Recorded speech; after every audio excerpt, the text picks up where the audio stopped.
Welcome to a Trucker's Mind podcast. I'm Eddie McGee. It's your boy K Things. We're back, man. Episode 225. 225. Let's get right into it. Recently, there was a new bathroom over at Bill Park, and this small bathroom cost in Bakersfield, California. In Bakersfield, California. And for those that are not from Bakersfield, thanks, Keith. The new park cost $494,000, and it is literally, it looks like a fucking hut. Literally.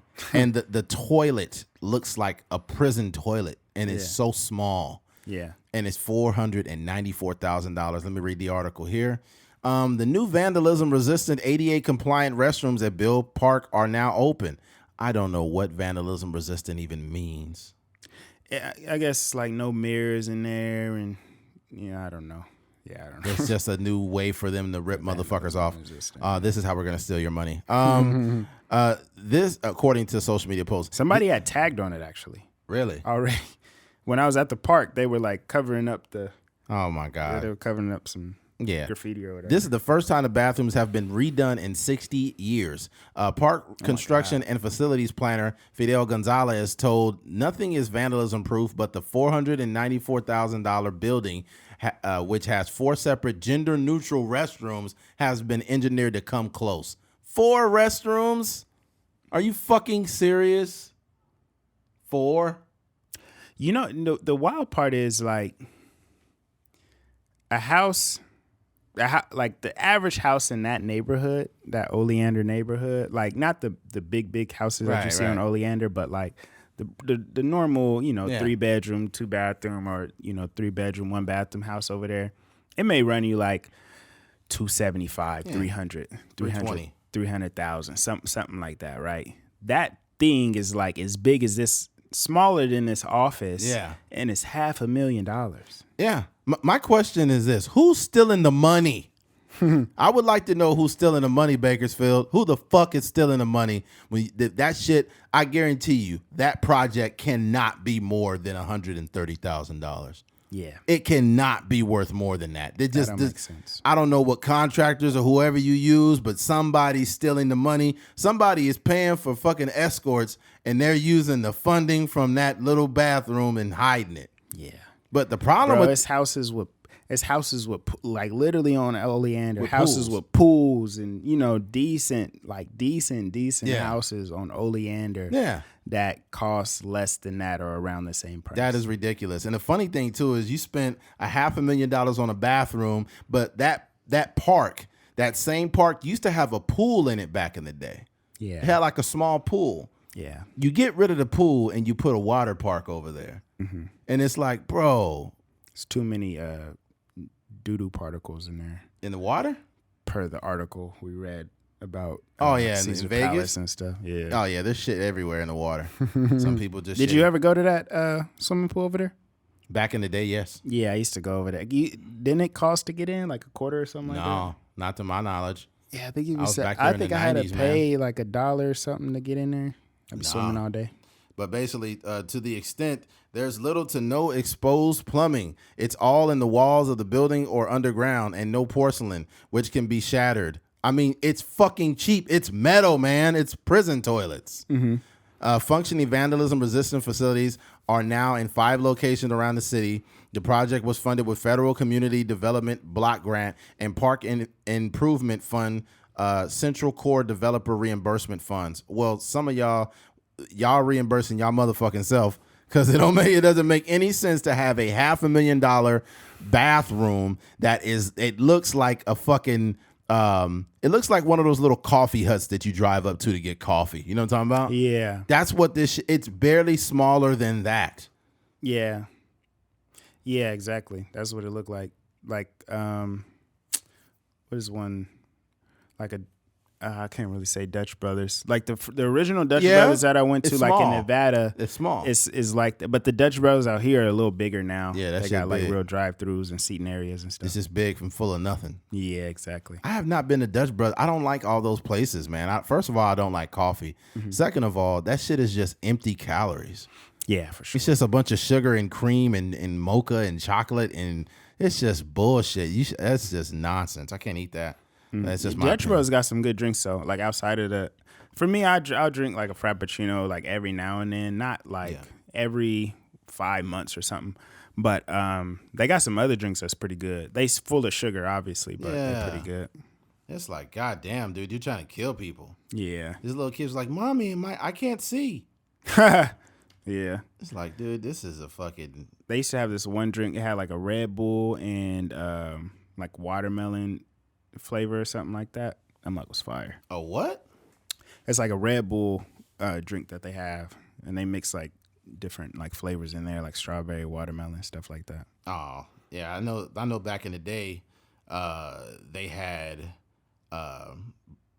drinks at the bar, but they put a whole goddamn Red Bull in it. Mm-hmm. Yeah, And I it's guess it's like the virgin version of that. No, what's fucked up is that if I'm fucked up, I want to pass out. I don't want to be up. You drunk? Yeah, don't give me no goddamn Red. I don't want this shit. That's facts. It's stupid. Don't give me a fucking. I'm trying to lay down somewhere. I'm trying to lay down and pass out, motherfucker. If I'm drunk, I don't want to be up like, man, I'm so drunk I can't sleep. Yeah, but there's that, man. If you go to the park and you go take a piss, just know that you are taking a piss or a shit in a $500,000 bathroom. That's crazy. And while you're taking a shit, just try to figure out who's stealing all the money out here in Bakersfield. Yeah, look for the money. Where's the money? Yeah, where's the money? I guarantee you it's some rich dude buying pussy. That's what's going on. Only pussy costs that much money. Yeah. Vacations and pussy. Mm-hmm. People are paying a lot of rich men pay a lot of money to cheat on their wives. Oh yeah, and they cheat. They cheat. A lot of rich dudes, they cheat during business trips. So they probably be out on some cruise somewhere, and they took the money from the park. It's like, we'll take $130,000 out this weekend. Mm-hmm. Yeah, we'll just hide Especially with things like construction, architecture, right? Stuff like that, where you can kind of fudge the numbers a little bit. As the same way where like people be laundering money in certain things. Like it's kind of easy to add another zero to the amount of cement you trying to buy or whatever. So yeah, I can see how you can pull out 50, 100,000. Yeah. Well, there's that, man. Let's move on. Switching gears. The NFL's first black female president of a team, the Las Vegas Raiders, and her name is Sandra Douglas Morgan, and she is fine. Shout out to her. Yeah, I don't want to sound reductive of her as a person, but she is sexually attractive. Mm-hmm. Good job, Raiders. Not a Raider fan at all. I'm a fan of her though. In quotes, I am thrilled that Sandra has agreed to join the Raiders family, said Raiders owner Mark Davis. Her experience, integrity, passion for the community will be invaluable to our organization. From the moment I met Sandra, I knew she had a fat ass. No, it doesn't say that. I knew she was a force to be reckoned with. We are extremely lucky to have her at the helm. Las Vegas native Morgan has been a long trailblazer and was the first person of color to serve as chair of the Nevada Gaming Control Board and the first African-American city attorney in the state of Nevada. Morgan was most recently with the law firm Covington and Burlington LLP, and previously served as the city attorney for the city of Las Vegas. Prior to that, she served as a litigation attorney for an international gaming and hospitality company. This is what she said in quote, "It is an honor of a lifetime to join the Raiders at one of the most defining times in team's history," said Morgan. "This team's arrival in Las Vegas has created a new energy and opportunities we never dreamed possible. I look forward to taking this team's integrity, spirit, and commitment to excellence on the field into every facet of this organization." Morgan, you are appreciated. And she looks like she's kind of Asian too. Mm-hmm. A Blasian, very Blasian looking. That's very sexually attractive. Well, I think this is a step in the right direction. Look, progress is great, right? This is a very progressive move for the Raiders. But I don't want to sound negative. This could also be a PR thing. This could also be damage control because the Las Vegas Raiders wide receiver that we talked about that passed away, God damn it. Or no, he didn't pass away. He killed somebody driving 156 miles an hour last year. What the fuck is his name again? I forgot his name. I don't know. You gonna look him up? Nah. Oh, come on, man. Fuck. Help me out. Right. Something different. Oh, my goodness. Raiders car crash. That's not helping, man. Henry Ruggs, that's right. Henry Ruggs had killed someone driving like 150 miles an hour. And that's one thing. Then you had the fucking racist emails from John Gruden, right? Yeah. So, and then in the midst of all of that, you had the first openly gay player on your team. Mm-hmm. So here's the thing. I don't think, and I also need to fact check this, I don't think that Carl Nassib is still a Raider. So hold on one second. Let me fact check that. Carl Nassib, Paul Nassib, blah, blah, blah, blah, blah. Is he still with the Raiders? Let me see. Is he a free agent? Raiders. Let's see if he's still with the Raiders. All right. Vegas 2021. Is he a free agent? I just want to make sure because I'm about to make this statement. Okay. Unsigned free agent. It's called, initially signed 3 year 20 with guaranteed the Raiders from March 2020 to March 2022. So, I guess he's a free agent. Las Vegas Raiders releasing a trailblazing Carl. Yep. So he was released. So Carl Nassib is a Raider. So in order to do damage control, they're afraid probably that, you release the first openly gay player. You got to make another progressive move. So you give Colin Kaepernick a tryout. That's one way to do it. Then you hire the first black female president. Mm-hmm. And I don't want to sound negative once again, but this is very convenient for the Raiders to do. I'm sorry. I can't help the fact that this seems like it's a little bit pandery, but it's also very great. Two things could be true. It could be pandering, but it's also very progressive, and it's also something that's good for the league. You got a black woman, Asian, that's very sexually attractive, and I think she's going to do a great job. Mm-hmm. Yep. I think that I don't know. I can't really point to the damage control aspect of it, but the Raiders have kind of always been at the forefront of progress in a sense. They are the first team to hire a black coach with Art Shell in I don't remember what year it was, but off the back of that, they've kind of moved to the tune of their own beat when it comes to kind of making these progressive moves in that way. But I think this is I don't know, her resume really doesn't make sense to me. She don't have a lot of experience with actual football. It seems like most of her resume is filled with being a really good attorney. Mm-hmm. But whatever she did, and maybe part of her looking good helped her get the job. Yeah. But whatever she did in that interview, she wowed them enough to become the first black woman to have that executive position. So yeah, I think that there could be elements of her job that bleed into her position with the Raiders. Mm-hmm. I think that that's one thing. She's also a Las Vegas native, so she was in Las Vegas prior to the team even being there, and she had a reputation already as a no nonsense probably type of person, somebody that's very great at what they do. So that's the thing. And then I hate to say this, but she is very sexually attractive. Mm-hmm. So that also is another plus. We got to stop acting like it's not.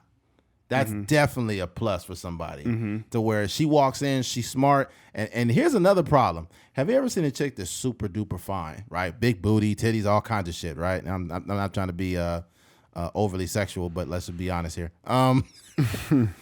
She's got all that, and then she starts talking, and she's really funny or she's really smart, and you're kind of shocked. And the reason why you're kind of shocked is because usually women that have those things, a lot of times they don't have to work on those skills. Because a lot of times in life, when you just got the titties and the booty and all, and they're really pretty, a lot of those chicks don't really have a lot of personality because they never have to work on it. Mm-hmm. So when a person is also very smart and they could play that role, that adds on to it. But look, my thing is I'm adding that element of potentially damage control because it's a real element that needs to be talked about. When you are in a National Football League and your team is at the front of controversy, at the very front of it, you got a coach with all these emails that some of those things were derogative towards who? Black people. So when you have a coach that said those things, you don't want your franchise looking like you condoned it. Even if you release a statement, that's not enough. You're going to have to do something that shows receipts that, hey, we do hire within X and Y. Not to mention, all those emails have not been released. Mm-hmm. What if there's something in those emails that can be, how do you say, that could not shine the owner of the Raiders in the greatest light? Mm-hmm. We don't know. So this could be something that kind of not absolves him of whatever is to come, but you never fucking know. I don't think it's over. I think there's going to be some more emails that pop up. There's going to be some wild shit because this is still an investigation. They're still talking. They're still. What are they investigating? Emails and I'm saying what is there a lawsuit or because John Gruden is John Gruden sued them back. He sued them back. Yeah. John Gruden got them from like a wrongful termination type thing. So this shit ain't over. John Gruden. That's like when you get caught cheating, but you start blaming your wife. Like, yeah, you stopped sucking my dick, and that's why I went to the club and got some head. Yeah. You know what I'm saying? We haven't had sex in 2 months. What did you expect me to do? Yeah. Yeah. John Gruden was like, this is bullshit. You niggas fired me. Yeah. Oh, man. I ain't gonna front. Like, Mark Davis is an interesting looking person. Dude, his haircut's fucked up. He don't look like the type of person that will hire the first executive as a black, for a black woman. But he need to hire. Shout out to him. He need to hire a first black barber. That motherfucker's hair looks like a dick. Why does a circumcised dick? Yeah. He looks like a fucking like what are those what's the kids called? The kid that had like the little thing sticking out his head. He had a whole bunch of little friends. Alfalfa. He looks like Alpha. Didn't Alfalfa have a bowl cut? Did he? I don't remember if he did. I thought he had a little slick. He looks like that little motherfucker from Mad TV. Yeah. You know the man? Mm-hmm. Yeah. Yeah, he looks exactly like that guy. That would be, I'm sure there's a picture out there where he got a fade. You know, niggas be doing a little Photoshop. Yeah. Yeah, I'm sure there's a picture out there. You know you're rich as fuck. You know you're rich as fuck when you could walk around with a haircut that fucked up. He like that. He go to Supercuts or wherever and get that. That's whoever his barber is, that guy's got the best job. Because he doesn't even, he could just wake up at 2 a.m. and just fuck this guy's head up. And he's getting paid a lot of money. He's probably getting $1,000 a haircut. Yeah. And he just is like, all right, there you go. Nah, he don't use no clippers. He use scissors. He must. This motherfucker looks like a mushroom off Mario Brothers. Yeah, that's wild. Do. That's like he looked like that, but be the nicest guy in the world. You know what I mean? Like you know how you could look at it's some people like here in the office where I'd be like, I don't know about you, but I don't even want to say hi to you in the elevator. And next thing you know, I see his daughter-in-law and she black. Yeah. Like, don't be too quick to judge. Yeah, I was definitely judging you. He's like, hey, I'm actually a great guy. I hire niggas. I give niggas great salaries. You almost had me. You almost had me, Davis. You almost had me there. I give all these niggas 40 acres and a mule.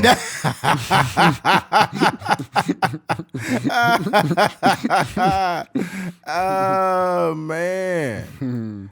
Great times over with the Raiders. Yeah, man. Yeah, Raiders look good, though. I will say this. I think that this is going to be a great fucking season for the Las Vegas Raiders. Yeah, they got Devontae Adams over there. They got Devontae Adams. They got Chandler Jones. They still got Hunter Renfrow over there. They got Darren Waller. Yeah. They got a fucking team over there. Yeah, they still got that white dude, the defensive end, that's really good. Max something, I forgot his name. Mm-hmm. That dude is fucking good. They got a team, man. Yeah, I got them in the running for the Super Bowl in the AFC. One of them. The only issue I have with the Raiders is they just always find a way to screw it. They always find a way to fuck it up. Yeah, it's like week 7, somebody is first degree murder trial or something like that. Leading in touchdowns and murders. The wildest situation. You like, yo, dog, like y'all can't just just keep it together for a season. They almost fucked up Randy Moss's career. Then he left and went to the Patriots and and just fucking balled broke out. all kind of records. Yeah, that That's was crazy. He almost lost his whole career over there. That was a terrible move. Remember they had Jerry Rice with the receding braids. Hey, Jerry Rice is the fucking truth of the Raiders, though. He was over. I think he was like in the Super Bowl. I think he was 40.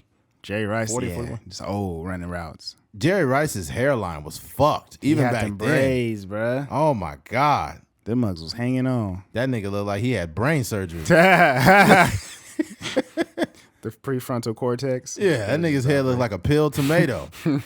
Yeah, you can't have braids with a hairline that far back, dude. That shit looked crazy. Him and Tim Brown was running the best routes in the league. Oh, Yeah, Tim Brown. You forget back then it was Tim Brown, Jerry Rice, and Jerry Porter. dang. Jerry Porter was fucking good. He was a good receiver. Mm-hmm. Tim Brown never wore gloves. He only taped his fingers. Had hands too. Had real good hands. Yeah. Yeah, I think he had pretty big hands. He used to catch the ball. Like, he was a sure receiver, too. Yeah. Yeah. It would be cheating if he had gloves. Oh, yeah, it'd be over. Cause they'd be doing wild stuff with the gloves now. He only taped his fingers. It'd be freezing outside. He never put gloves on. That's so crazy. Mm-hmm. Yeah, Warren Sapp was another guy like that. He never had gloves ever. He just used to tape his hands up crazy, just bat them up. Yeah. Yeah, man. That's a trip, dude. Yeah, but the Las Vegas Raiders, I wish you nothing but the best. That stadium is beautiful. That's Allegiant. I think it's Allegiant Stadium. Have you been out there? Oh no, I haven't been there. Yeah, when you pass by it, I seen it when they were building it. Like, and they started building that thing years ago, way before. Like, they started building a foundation, like a 4-year process or something. Yeah, I think they started building it over 4 or 5 years ago. Because when I first got my CDL, I've had my CDL now 7 years, and I was with my trainer. We were going through Vegas, and he was like, "Yeah, right there, they're building a Raiders stadium." And I was like, "What? Like, the Raiders ain't going to Las Vegas?" And he was like, that was before all the paperwork and stuff was signed. That's crazy. I think they started doing something or building. I think they do that sometimes. Like, they have, people got inside information. Yeah, that's a beautiful stadium. Yeah, it just sucks you get that beautiful stadium and you just losing games and that. Yeah. It's a spectacle, bro. I passed by and I was like, yo, that's a beautiful stadium. Like, I've only seen a handful of stadiums. Right. Probably SoFi Stadium looks like when you pass by, you can't miss it. But the way the Raiders look, it's all black too. It's just like a whole thing. Yeah. Here's my problem with the Raiders being in Las Vegas. This is my biggest issue. It is not a place where a young, rich player should be. Las Vegas is the wrong motherfucking city. Yeah. Man, there's so many women everywhere. Like, it's the number one coming attraction in America, damn near. Yeah. And then you just got all these women coming and vacationing there. You got women just all over all these bars, all these clubs, and they know you, bro. If you are a Raider, let's say you're a Raider and you're the number one receiver in the league. Let's say you're Devontae Adams and you're out trying to have a salad or something. Man, there's going to be so many women trying to just come up to you, bro. Yeah. It'll be ridiculous. Yeah. Derek Carr is a man of God. He seems like he's a great guy with integrity. But I guarantee you, if Derek goes to get a salad or a sandwich or something, they're gonna be like, "Hi, Derek. My name's Jessica. I love you on the field." And he gonna be like, "Oh, I'm sorry. I'm a man of Jesus Christ." No, Derek gonna hit her with this one. "Oh my God, Derek, you're just so handsome. I just want to." He's like, "Did you know that Jesus Christ died for your sins?" Let me tell you about our Lord and Savior Jesus Christ.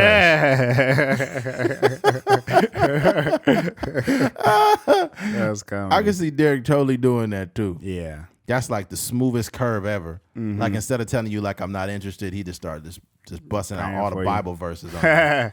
Like, did you know in Corinthians 7 for God so loved the world that he gave his only begotten son. I actually want to give you some pussy.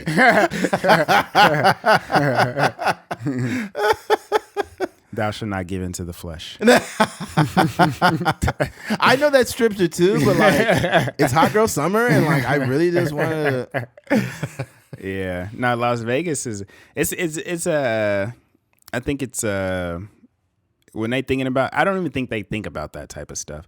I think they only think about the business aspect of it because I think LeBron James was saying he wants to bring a basketball team to Las Vegas. So yeah, Bron is gonna be a monster when he stops playing this shit. He's gonna do some crazy. Fuck, so much. He money. just built a medical facility. Yeah, that's dope. LeBron James is like.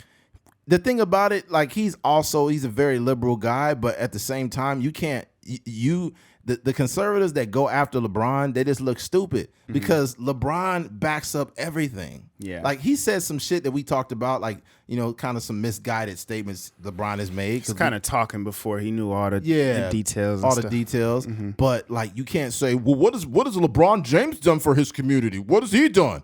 It's like, you stupid motherfucker, he got a school and a medical facility. What have you done? No, sometimes you get it from both sides, though, right? Right, like you get it from the liberals, too. Like, oh, my gosh, LeBron James is driving a Ferrari while there's hungry people on the street. He got a whole school where he feeding kids every single day in the hospital now. And the person saying it'll be fat. You'd be like, well, you eating food? You eating all the kids' food? What the fuck? Yeah, share, fat ass. Yeah, you know what I used to hate is when you watch those infomercials and it'd be like, it showed like a little African kid with a fly flying on his face with like dried up food and the swollen stomachs and all that. And then it'd be the person on the infomercial be like, I know it's difficult to see this, but for only 75 cents a day. And you'd be like, lady. Or it'd be a dude or a lady and they both be big. Yeah. You'd be like, well, y'all eating good. Y'all eating all the food. Y'all eating all the food. And y'all also out there with $50,000 cameras and a whole production team. It probably costs the production thousands of dollars to shoot a day, and y'all out there asking for money. Y'all niggas out there shooting starvation and poverty in 4K.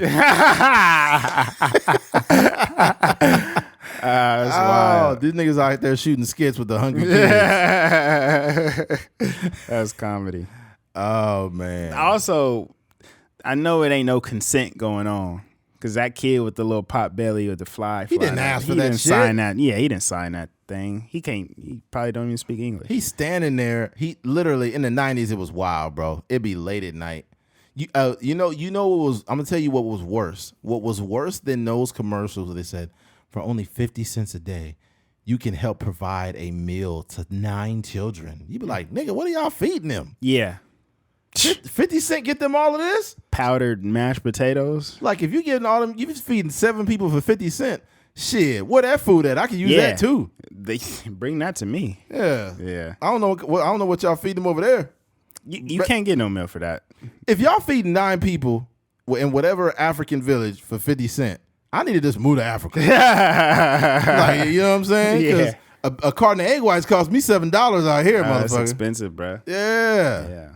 Like the food. You and Desmond was just talking about it. Yeah. He said he went to like Del Taco or something. Oh my god, spent bro! $22. Bro, I went to El Pollo Loco on Saturday, and I got a double. It's called a double chicken bowl, which basically is chicken, the Spanish rice. It's got like shredded cabbage in it. It's got sour cream. It's got avocado, and it's bomb as fuck. It is really, really good. And I got that, and then I went and got 2 chicken thighs on the side just to, give me some extra protein. That shit cost me $18.26. Sheesh. I'm like, bruh. Man, like, you could have fed 50 African kids. Bro, I could have felt an army. Yeah. I could have felt an army of swollen stomach kids from Africa. It's not supposed to be a joke. No. Yeah. But no, man, it's I don't know where we got off with this. But yeah. Oh, this is what I was gonna say. You know what's worse than those infomercials about those kids that are hungry? Nigga, the dogs. Oh, yeah, they In had the the animals arms on there. of an angel. Dogs be looking sad. Fly away from here. Yeah. And the dog just be like, looking like he just about to fucking pass out. Yeah. They be like, y'all got water? Get that dog some fucking water, man. Maybe instead of shooting the camera, maybe just like feed the dog. The dog is foaming at the mouth and shit. Give him some fucking water, man. Yeah. Instead of doing that, they just turn the volume up. In the arms of an angel. Those infomercials are so fucking loud. Yeah. You ever been asleep? And trust me, anyone that's listening to this, I know you can relate. Have you ever been asleep in your sleep and whatever program you're watching is low? It could be like, what's the Law and Order? Doom, doom, doom, doom, doom, doom, doom, doom, and then they go to commercial. Are you tired of bugs getting in your house? You'd be like, super nigga, loud. what the fuck? Yeah. Before Netflix would ask you like, "Are you still watching?" That was like the "Are you still watching?" Basically, are you still watching? Yeah, because you'd be in the middle of smashing and it'd be just like, "In the arms of an angel." Nah, you been there smashing OxyClean. Are you trying to get those tough stains out of your t-shirt? Clean it up with OxyClean. Are you tired of getting sex stains all over your t-shirt after you Clean have it sex? up with OxyClean. Are you busting nuts all over your shirts? Put OxyClean on it. Man, that was comedy. You know what's fucked up too? And we just going on a tangent. What I hate about those infomercials is when they take basic household products and they make it act like it's difficult to use a knife or something. Yeah. Are you tired of using the same old knives? And they show the lady struggling to cut an onion and shit. Yeah. Try the new super knife. Or it'd be ridiculous, like in the little and it would always be like black and white. Yeah, they make the square, they make it all version of gray. it. They be Yeah. trying to cut a rock. You like, dog, you can't cut no rock with no Yeah. knife. It don't work like that. Yeah, it's like, switch it out with the super knife. Yeah, and then they go to the real stuff where they cut a tomato. It's like, of course you can cut a tomato with a knife. Oh my God, I have never seen a tomato get cut like that. Well, you haven't seen anything yet. Yeah. Hand me that asparagus over there. Wow, I'm going to tell my family about this. Yeah. And you should. And for only 5 payments of $17.99, you can have this Stupid too. expensive. You'd be like, And they be getting people too. yeah. I remember like we had I think my parents bought like the ab roller. Oh, I don't know okay. if you remember that. It was remember like that. a little thing you put your forearms on and you do the ab workouts. Yeah. They definitely got my parents with that. I Yeah. don't know if they ever paid it off, but you know. Here's the thing. This is where they really got people, and people never caught on to this. They'll be like, if you call right now, you can get a 36% discount. Nigga, this is a pre-recorded commercial. Nah, for a limited time only. Nigga, it's a limited time every time. And then they have a ticker on there. It'd be like counting down like 15 minutes. Yeah. You'd be like, bro, I've seen this commercial before. Yeah, like, this is it just 15 increments? Like, Right, y'all got the same deal. You think I'm stupid? It's some people that literally cannot differentiate between like real situations and like what anyone's telling them to do. They just believe anything. Yeah. They're like, oh fuck, where's my card? I got a call right now. yeah. It's like, bro, they got every product from every infomercial ever. Yeah. Slap Chop. Do you want to cut up your vegetables faster? Slap Chop will take you there in milliseconds. I was watching this episode of The Simpsons. It's like the latest season. Yeah. And the grandpa, I forget his name, but the grandpa was on there, and they were like scamming a bunch of older people. So they would call, and it was like, your grandson is being held captive. If you don't pay us $50,000 or $10,000 or whatever, we're just going to take him and keep him forever. He was like, oh my God, what do I do? So he goes down there to the thing. He writes a check, or he wires the money through like Grandpa? Yeah, it's like what is it? Not Best Western. West. I don't know, Western Union. Yeah, Western Union. He wired the money through Western Union or whatever. And then like eventually it came around to where like everybody was like, Grandpa, like they scam you. This is not real. Like I'm perfectly fine, right? And then they have a whole like not an intervention, but like a rehabilitation for people that like all got scammed and stuff like that. Oh, so he's sitting in God. there and they learn the techniques, like what to look for and stuff like that. And then after he gets out of the rehab, he goes back. And then what's the daughter's name? Lisa, right? So the next time they call, and mind you, all the family is there and they hugging each other and stuff like that. And then they call the grandpa again. And it was like, hey, we have Lisa held captive right now. And if you don't pay us this amount of money, we're going to keep her forever. And Lisa's literally standing right there. He's like, oh my gosh, let me get my wallet. It's just like old people just don't know. Yeah. Grandpa was like, oh no. That shit is hilarious. Yeah. That's the newer season? Yeah. That I was just was watching it because I was like, man, sometimes I like to, because obviously I'm a writer. So Right. sometimes I like to watch those just to kind of, keep my mind fresh. That as is far the as, longest running animated sitcom ever. Mm-hmm. That shit started in 1987. I was 2 years old. Yeah. And it started off as a skit on, I forgot the name of the show. It was started off as a skit. and then it turned into a full-fledged show in the 90s. Isn't that crazy? Fucking That's crazy. what the one somebody said. They used that as an example as to like it don't need to be perfect. Just put the stuff out there. Yeah. Because if you look at the first like skit of The Simpsons, the animation is terrible. Oh, it's absolutely terrible. And you look at it now, obviously it looks so much better. So Yeah, and one of my favorite shows is King of the Hill, and Hank Hill was a character on Beavis and Butthead. that was a spinoff. Yeah, it's a spinoff. I didn't know that. That's dope. Yeah, and Hank Hill used to be like, "God dang it, what are you doing over here? Stay out of it, Bobby. Stay out of my yard." And then Beavis would just be like, propane and propane accessories. I never understood that, like why they did that shit. That little grunt laugh thing. Like, what are you doing? What are you thinking? That's like the ultimate stoner. Yeah, super stoner cartoon. Mm-hmm. Yeah, but King of the Hill was absolutely that shit. It ran a long time too. Yeah, remember the grandpa on that show where his shins got blown off in the war? Yeah. That's crazy. Like he used to sleep in the closet. He used to sleep in a drawer. That was hilarious. They had like back in the what would you say the late 90s, early 2000s. You know, that's like maybe the peak of like when we were watching those shows at least. Oh yeah. The adult cartoon section was like a huge thing. Yes, it was. Yeah, it's not. Yes. It's kind of like it's not the same nowadays because you got different like Netflix and stuff like that. But some of those adult cartoons be comedy. Yeah, they do. Yeah, definitely King of the Hill was my favorite. I don't know how many other ones there was. I know this like Family Guy. Family Guy is hilarious to me. Yeah, it's pretty funny. There's a part. There's like they have these little things they do on Family Guy. I guess Peter fell down and he was like, and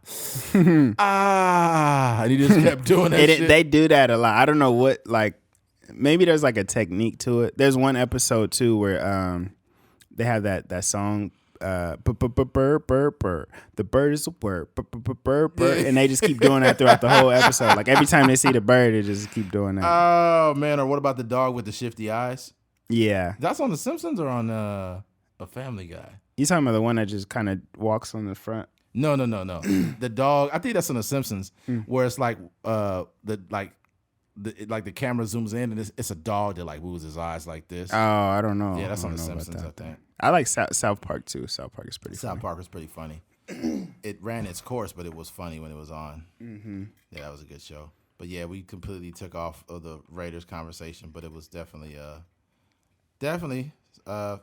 Yeah, there's that. What's her name again? Who?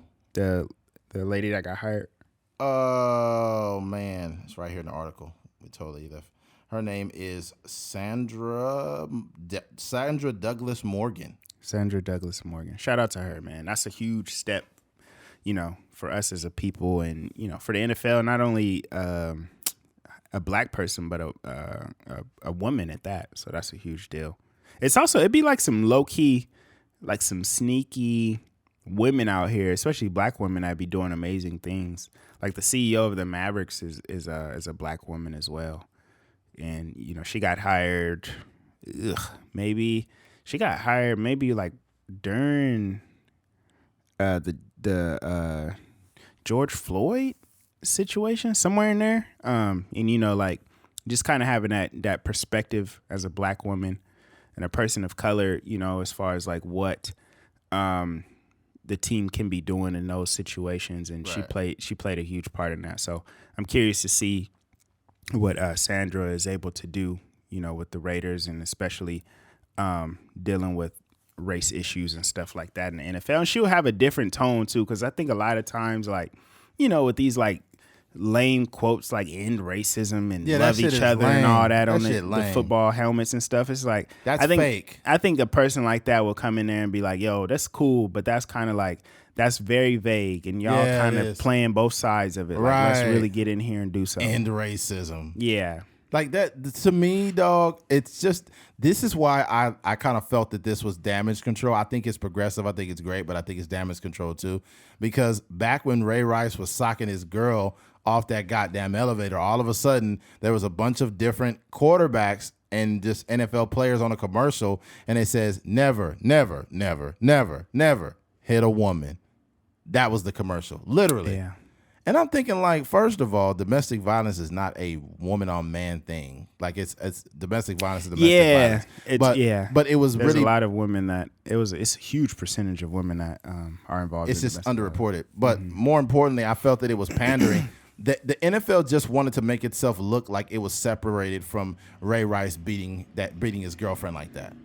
That's they try to get the shield is the most important thing, and they had to distance themselves from Ray Rice. So I mean, honestly, the NFL and a lot of the owners are morally bankrupt. They just want the best product on the field, and they want to make as much money as possible. They do not give a fuck about any social issues, and the only reason why any of this shit is happening is because Colin Kaepernick one day decided to quietly sit down on the sideline, and somebody noticed it and pointed it out. And then he even went as far as to get like permission. I only say permission, but find the most respectful way to demonstrate.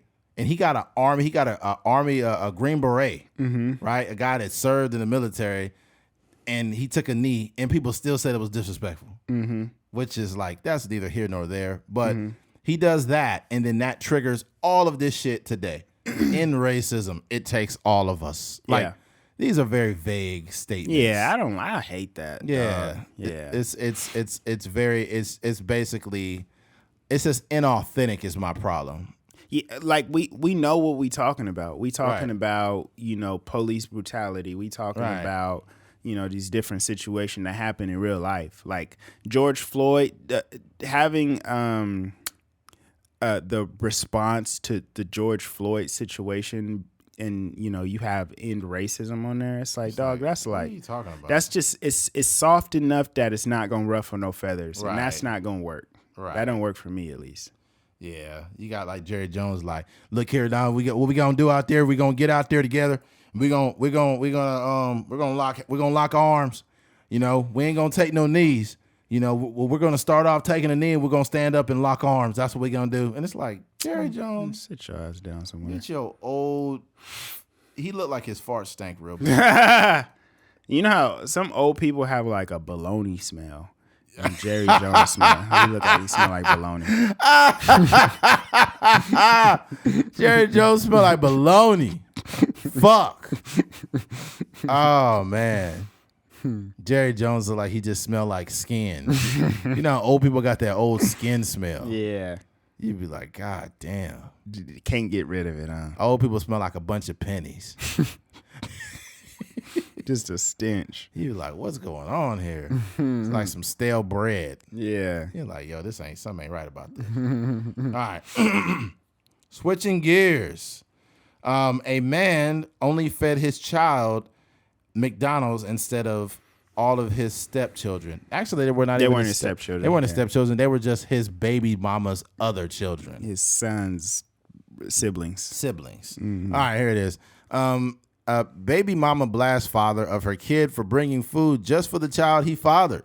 The internet is full of folks airing out their personal grievances and problems, and sometimes it can be cringe inducing to watch. From passive-aggressive Facebook call-outs to clips of arguments and fights that take place in restaurants and tirades that expose personal dirty laundry that is so intimate we can't help but wince. You begin to wonder why folks are willing to put themselves out there on the web where nothing is ever deleted. Many people that this baby mama / daddy McDonald's clip is one of those clips. What is the baby mama / baby daddy McDonald's video? In this clip, a woman can be heard cursing out her baby daddy, end quote, for coming to drop off food for his child that he had with the woman. She has a total of 4 kids, but only one with the man. And he only brings food for that one he fathered with her, not the others. She's upset that he isn't bringing meals for the children who aren't his, and goes off on a video rant that she then uploaded on the internet. How come you can't feed my other kids fucking McDonald's though? She shouts in the video while she stands by the door recording an empty sidewalk. Okay, here's my thing. And I'll be honest, because I think 2 things are very true about this situation. First of all, it's just downright fucking sad. Mm-hmm. Some people should not procreate. That's my personal opinion. Some people just don't deserve to be parents, right? if you have a child by a man and he's stepping up to his responsibilities and feeding his child, you had 3 other children. I don't know about how many other men, but why the fuck are you having these kids you can't take care of, and why aren't they taking care of their kids? Mm-hmm. Why is it only this man's responsibility? Personally, me, if I know that my children are in the room with other children and everyone's hungry, I'm bringing everybody McDonald's. But that's just me. But it's also true that you don't got to motherfucking feed kids that ain't yours. Yeah. It ain't your responsibility to put food in everybody's mouth. People need to be real responsible. This is going to sound really funny, but it's the truth. You need to be more responsible where you're putting your dick and your vaginas and where you're mixing them. Because what's happening is, from this simple act of sex, you are having children, oftentimes children that you don't have enough money to provide for. How the fuck do you have 4 kids and you're mad at one of the baby's daddies because you ain't got no food as a whole? That's crazy. I guess it's unfortunate too, because there's a lot of the other baby daddy is not doing that, obviously. Right. You know, and he should technically be applauded for, you know, just bringing his kid food. And that may be, you know, that may be their thing that they kind of develop, or tradition that he's developed. I will say though, it does definitely having half brothers.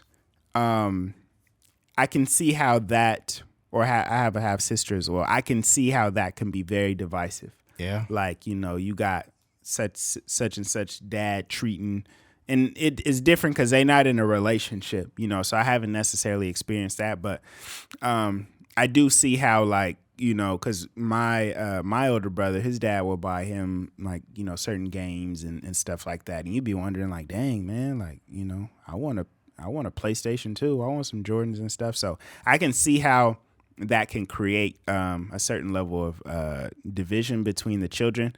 But also, like, it's not his responsibility to, he's not the father of those kids. You're not in a relationship. No. He doesn't owe you anything obligation outside of taking care of his own child. Yeah.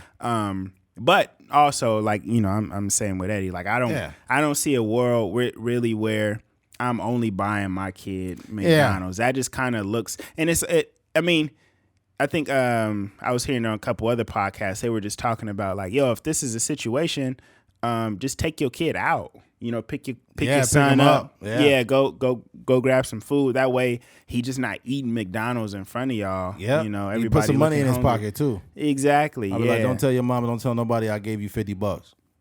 Yeah, keep your mouth shut and, you know, just mind, you know, handle your business or whatever. But yeah, I think it's just a much better way of going about this. And I don't know, sometimes people be spiteful. Sometimes, you know, who knows the terms in which that relationship, you know, ended. And it could be a situation where the dude is, you know, trying to be I guess flexing his ego a little bit. Like, okay, this is what it looks like. I can't put nothing on the dude, man, because the dude, like, I can and I can't. Like, when he has a bunch of half brothers or there's children in the house, it creates conflict because one person's eating and all the rest aren't, right? So that's where the conflict comes from. But I think it's sad that this is even an issue. Why the fuck, if you're not economically set up to have 4 kids, why the fuck do you keep having them? But that's an assumption, though, right? I don't know what the real issue is, but if the issue is literally like, hey, like, why are you just showing, like, it doesn't, nowhere in there does it say, like, I can't afford to get my children McDonald's. It's basically like the presentation of it. Like, hey, son, I got you McDonald's. And then the other kids are just sitting there, you know, that would require her, even if she could afford it, to load them up in the car and then go to McDonald's and then. But my question is, why do you expect more from me than the other niggas that got their kids there? Why are your expectations of me different than the motherfuckers that you have other kids by? Yeah. That's the fucking problem. It's like, yo, man, am I the nice one of all these dudes? Because these guys shot their load off in your ass and they ain't bringing McDonald's to this motherfucker. Yeah. That's the problem, though, man. Like, we have to be more careful as adults and as people because that situation just sucks. 4 kids and McDonald's and we arguing over McDonald's right now. Like, we really arguing over McDonald's. But here's to this point too. I like I said, to keep the peace, I'd have brought McDonald's for everybody, right? I would have brought it just because it would have not been too much for me. But if we being 100, we just mentioned El Pollo Loco earlier and how it was $18 for me to eat. Fast food and groceries like the same price now.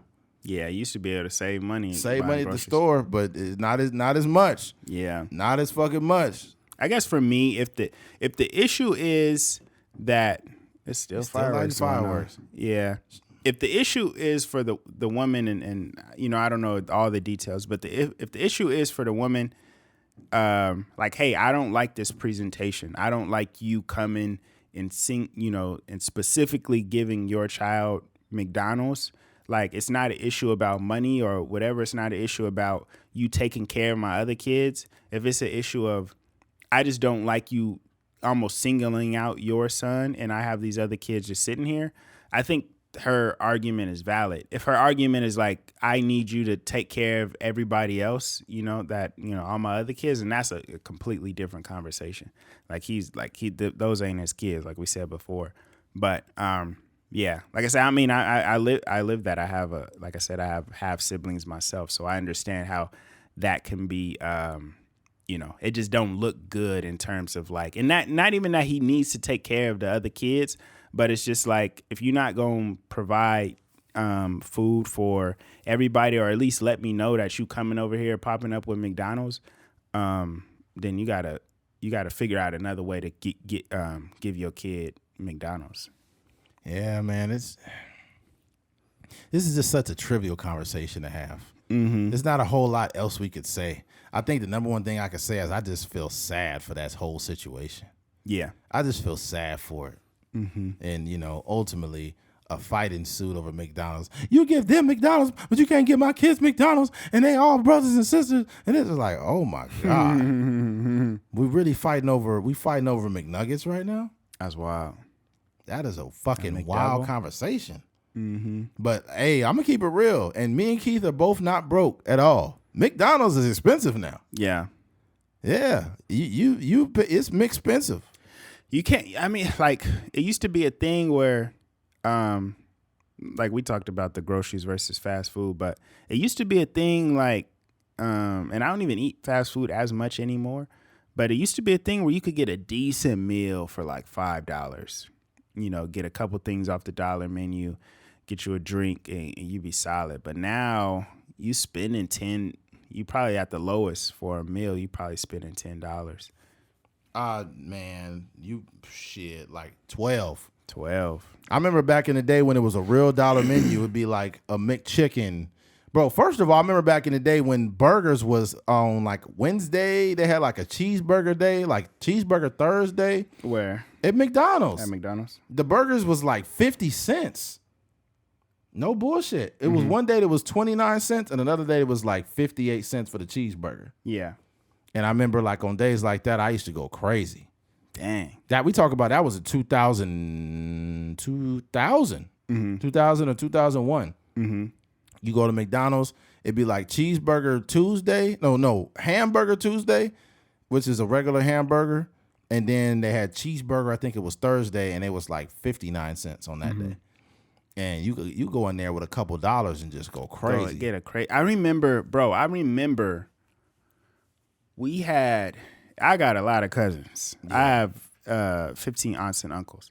I had a couple and passed away, but it was a time, and this was, I don't know, like when Hercules came out, so probably like late 90s, maybe. I don't know when Hercules came out, maybe like 98 or something like that. But loaded up the van and probably got like 50 cheese, like a whole, like feeding everybody, right? Feeding the whole family. What's that? Go ahead. 29 cents. Mm-hmm. Yeah. Feeding like, I don't know how many people was at the house. Maybe like a solid 20, 25 people, but just got a bunch of, and I don't know how much money they spent, but just to even be able to do that. Right. And mind you, we not rich by any means, but everybody getting burgers and fries and, a decent meal, maybe a couple burgers. Right. But you can't do that now. You gonna spend, if you wanted to like feed the family like that. Oh man, a cheeseburger probably costs like $2 now, or like $1.75 or something. Yeah, if I bought, let's say it's me, you, Desmond, Gubba, your mom. Like if I fed the whole house, I'm paying over $100. God dang, easy. That's crazy. Easy. If I'm not paying $100, I'm paying like $87 minimum. But like I'm looking at this article, right, or this is on Reddit. It says, who else remembers when McDonald's ran the 29-cent hamburger and 39-cent cheeseburger special in the 90s? But that shit was going on in the 2000s too. It happened up until like 2002. And I remember being a broke kid going over there. And it says limited 10 per customer per visit. Bullshit. I used to go stupid on them cheeseburgers in 2001. Oh, they didn't limit them? Shit, not the one in Bakersfield. Yeah. Man, me and my dad went in there, man. I think one day my dad came back. He had probably like 60 cheeseburgers. Bro, I ain't gonna front.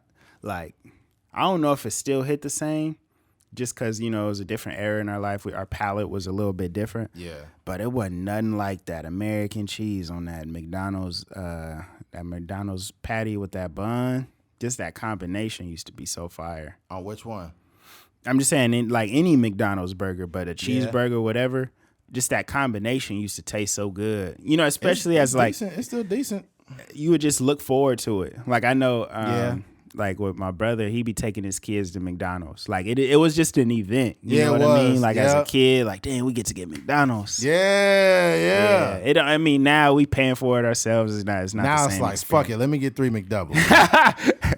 I'm it hungry. still be solid like every now and then, but also I'm in a space now where I'm grown and I get to taste like chemicals. Yeah. You know what I mean? So you could, you just tasting your demise in a sense. Yeah, you get like 50% life being taken from what did we talked about? Like if you start imagine if your body had like a gauge for when it was like killing you. That was like a little short film idea we had back in the day. Like dying 27%. You'd be like, God damn, that fried chicken ain't worth this. Yeah, it would be like time, but just food, right? So bro, last night your mom, she had Church's chicken and I was kind of confused. I was like, people still be eating that?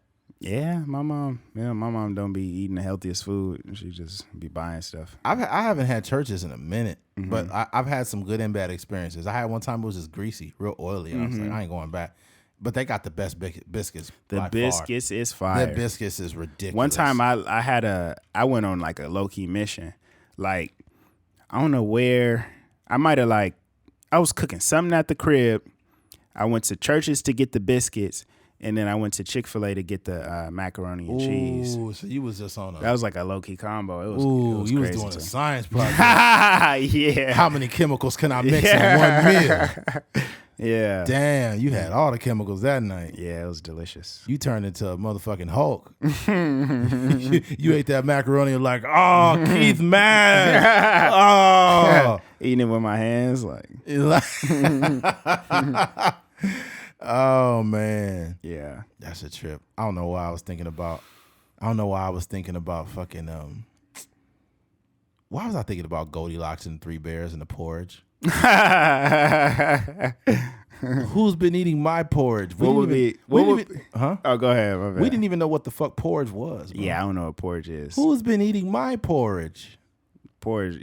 What would be like the 2022 version of that? Like, what would they have at the crib? Oh man, what would they have now? It'd probably be like some Instagram thought and some the tummy tea. Who's been drinking my tummy tea? I'm dead. The bears in there drinking the tummy tea. Yeah. I was busting up. They did like a parody of it, like the tummy tea, and then this showed this girl that's on the toilet shitting like, oh my God, my stomach. Yeah. Do you remember Dieter's tea back in the day? Dieter's tea is just make you shit. Yeah, that's not good. Yeah, well, it's a good thing to move your bowels. That's very important. Constipated, but like that shouldn't be a form of losing weight. Just doodling every morning. I mean, that's how you lose weight, though. It's just a terrible experience, bro. Partly, like, having diarrhea every day is not cool. Yeah, you should have some solid stools. There was this guy that was a phlebotomist at my old job. I forgot his name. Older guy. He was he was in Vietnam, right? and he would drink coffee, and then there was a bathroom that was kind of near the break area. Mm-hmm. And he would drink the coffee, be talking, and probably like 12 minutes later, you just hear him taking a loud shit. Oh my God. And then you just be like, I'll be like, and I told one of the homies, I was like, hey, watch, you finna go in there and shit. And he was like, what do you mean? And then you just hear him.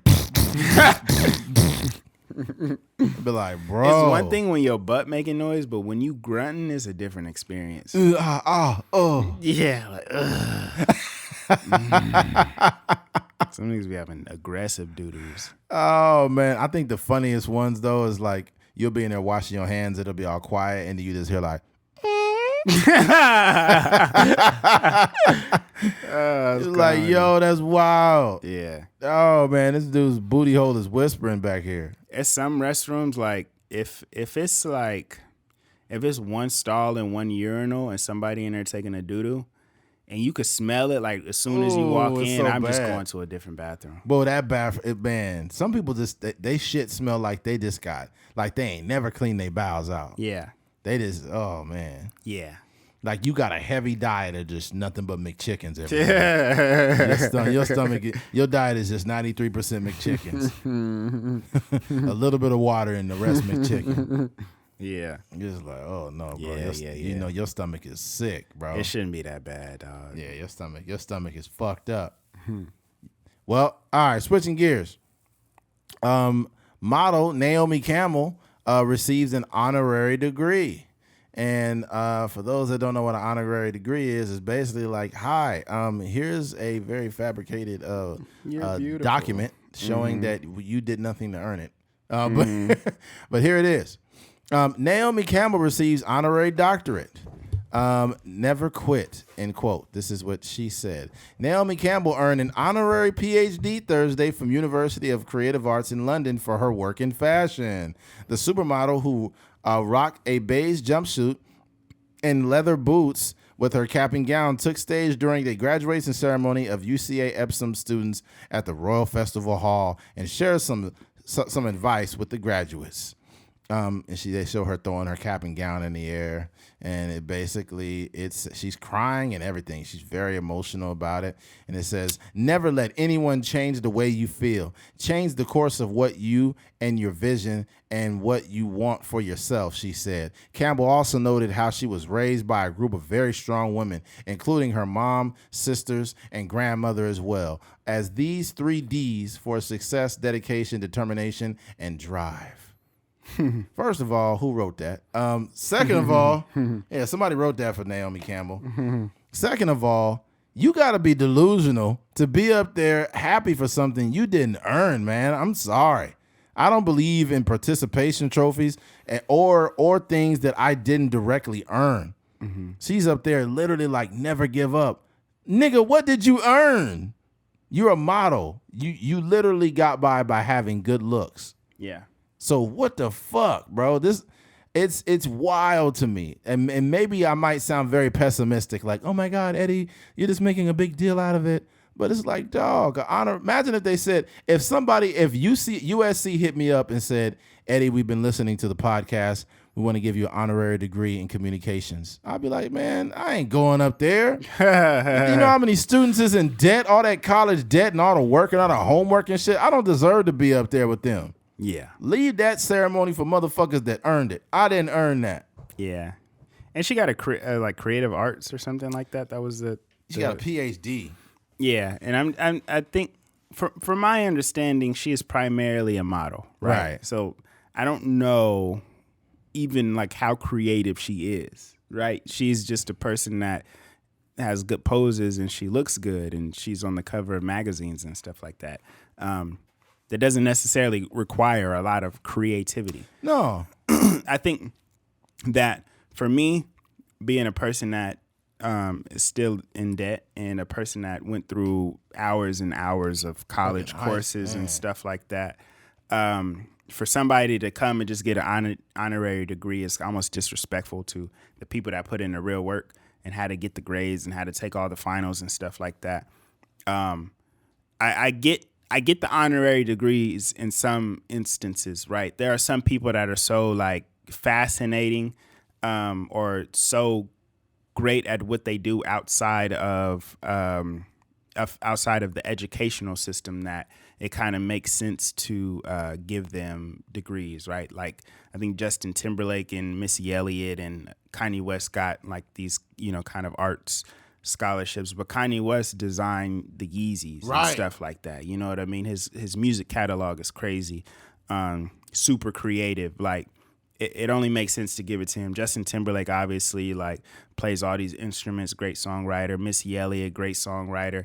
Like these are people that are like, top tier creatives that maybe they were too good to go to college. Like it just didn't even make sense for them to go to college. But this one, it doesn't really make sense to me. Like it just, at least from what I know, it would be different if even she was like a fashion designer, right? Different. You know what I mean? Like she designed clothes and stuff like that. Then I'd be like, oh, okay, this makes a lot of sense. But she's technically getting a degree or a PhD for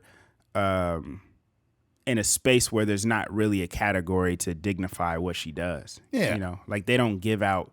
You don't go to college to be a model. Yeah. You know what I mean? No, you don't. And what's weird too is, and no disrespect, I'm not trying to body shame or nobody like that, but the whole modeling thing to me is like these are considered the most beautiful women in the world, and a lot of them be super skinny, and they walk in and they look like their body finna fall apart. Yeah. And it's like, yo, what the fuck? Mm-hmm. Like, I don't even, and who am I to say, what's good or bad or whatever? But it's like, that's what you did and you got a PhD. Mm-hmm. Like, there's no correlation to it. Mm-hmm. I think we need to stop giving away these honorary degrees. But this is what I'll say before we move on. I think that these honorary degrees only exist because she's popular, she's a model, and she's attractive. So the institution said, hey, let's give you a fucking honorary degree because it looks good on our institution and we're using you for attention. How about that? I think that's what it personally is. I just think that they could say, we gave Naomi Campbell a PhD and we gave her a copy, but here's our copy of Naomi Campbell's PhD in our office. Mm-hmm. Like this is what people do. Yeah. Like, you got to understand that USC was basically being bought out. Remember that scandal? Mm-hmm. That scandal with all those celebrities' kids getting those fucking degrees? Yeah. They paid how much? Like $500,000 for that shit was crazy. I think were they getting scholarships? Yeah, but they was getting scholarships or something like that. Yeah, but I'm trying to remember who was involved. It wasn't Alyssa Milano. It was like the Full House mom or something like that. Yeah. Fuck, I forgot her name. The Uncle Jesse's girlfriend on the show. Mm-hmm. Mm-hmm. Yeah, I still refer to him as his name is John Stamos, but I always be like, yo, that's Uncle Jesse, bro. Yeah, and that would be awkward as fuck because if I just see him out and about, I'd be like, yo, Uncle Jesse. Yeah, he just see a big black dude like, what the fuck is going on? I'm not your uncle. I'm not. I'm not your uncle. Yo, TV back then was so wild, bro. Mm-hmm. It's just wild. Like certain people I see on TV now, and I get instant nostalgia. Like John Stamos, he's one of them. Another one that really gives me nostalgia a lot, and he's in a lot of TV shows, is fucking Mario Lopez. Yeah, Mario definitely. Lopez, that motherfucker is old, dude. Mm-hmm. Mario's got to be around 50, dude. Mm-hmm. And he was on Full House and he's hosting all these shows, and when I see him, though, he still looks really young. He's on what is it? He was on Saved by the Bell. Yeah, I was like, Full House. Is he on Full House too? He's not on Full House. I'm tripping. I was like, you said it so confidently. Yeah, I know people people was listening. They was like, "What the fuck did you just say?" Yeah, that's why I had a break. I was like, "Hold on, was he like a guest star?" No. He was on Saved by the Bell. Him and fucking Screech and Zach and all them. Yeah. What was I gonna say? I totally forgot. That Full House messed me up. Yeah. No, this TV back then, just people gave me. I was gonna talk about Jaleel White. Yes. I seen him. He was playing like some small role in some TV show or something like that. He may not have even had any lines in the show. And I was just like, dang, that's crazy. This is Urkel in this show playing like a lawyer or something. And Yeah, it was just kind of weird. Yeah, that's true. Yeah, Mario Lopez is 48. Ah, it's crazy. Yeah, that's a trip, man. He looks good for his age. Yeah. What's the other dude? Mark Paul Gosselaar, whatever his name is. Allie Landry. Oh yeah, Allie was on that show. Allie Landry, she 48. Yeah, she was on that show a little bit. She still looks really good. Mm-hmm. Fucking Topanga. I think me and Topanga the same age. Heck no. No, she's a little older than me. I was gonna say. She can't be way older than me. She might be like 41 probably. Yeah. Yeah. What's her real name? I just put Topanga Lawrence. And then, what's her real name? Hold on, Topanga. I wonder how many people really looking her up on here. Topanga. After Michael Jacobs, Boy Meets World. Still don't say the fucking name. Oh, Danielle Fisher. Or Danielle Fishel. Danielle Fishel. Yeah. I know, remember Childish Gambino had her on a video? Yeah, in his short film. Yeah, that's a trip. She's 41. Yep. She's like a year older than my sister. She looked pretty decent still. Mm-hmm. Like every black dude had a crush on Topanga back in the day. Especially Thick Topanga. Remember she was gaining a little weight in the show? Oh, Thick Topanga? I didn't know there was stages. Yeah, she had eras. Yeah, I know your brother had a huge crush on Hillary Duff. Yeah. I used to be busting up laughing. He'd be like, nigga, Hillary Duff is fine, bro. That Like, nigga used to have plans for his celebrity crush. Lindsay Lohan, Hillary Duff. Lindsay Lohan was really cute back in the day before she found drugs. Yeah. Yeah, but then she found drugs, and the drugs found her, and since then, she has not found herself. Hey, the black girl from Saved by the Bell is still fine as a motherfucker. Yeah. You know what I'm talking? What was her name? I forgot. Yeah, Saved by the Bell. I don't even know. Let me see. The cast will pop up right here. The cast. They got a girl. They got a show called Girl Meets World now. I think it's like the spinoff of Really? Boy Meets World. Like years later. Yeah. Really? What the hell? They ain't got the main characters. What the fuck? It's not showing. This guy, he passed away, unfortunately. Dustin Diamond. Yeah. Screech, he passed away. Mm-hmm. Oh, here it is. Lark Voorhees. That's her name. Oh, she don't look that great now. Thought so. Yeah. Oh, no, she don't. Lark Voorhees. Look like she had she got something. Somebody did it. She got like an intervention on here. Really? She's on drugs? Going through some things. Oh, man. Yeah, I see it. She look kind of crazy. Yeah, oh, my goodness. Ugh. Yeah, what's going on? What did Ty Dolla $ign? I've been going through some things, yeah. Mental health, yeah. She's going through it. Yeah. That's what happened, man. You be acting as a kid, and you kind of grow up a little bit too fast. You exposed to certain things, like that's rough. Now Tatiana Ali is fine, mm-hmm. and she's only like 42. But I had a bunch of child crushes on these sitcom girls, like Tatiana Ali on Fresh Prince, yeah, and freaking I like Hillary Topanga, and fucking Laura Winslow, and Kelly Kapowski. Fucking what's the girls? I don't really trip on Kelly. The Pink Ranger. Pink Ranger. Let's take you way back. Yeah. I remember I was busting up. You said on the old podcast where it was like, man, I don't like white girls. And he said the Pink Ranger, she was really cool and she could kick ass. She had good credit. She's like, I'm dating a white girl. No, that's facts. Nah, the 90s had the best white girls. They don't make the white girls like they used to. Man. Them was a sitcom white girls back in the day. Now they got nothing but reality TV white girls, Yeah, man. it's different. And As soon as Paris Hilton came out, it kind of ruined it. Kind of ruined it. She's like, everything was hot to Paris. Like, it's so hot. Everything's hot. Because it was like the wholesome white girls. Like, you know, they was, you know, like the girl next door vibes. Yeah. They kind of ruined it with the reality TVs and stuff. Yeah, it's like, that's hot. People forget, like Kim wouldn't even be where she is without Paris, bro. Oh, for sure. Yeah, she was Paris Hilton's little, like, you know, step and fetch it low key at first.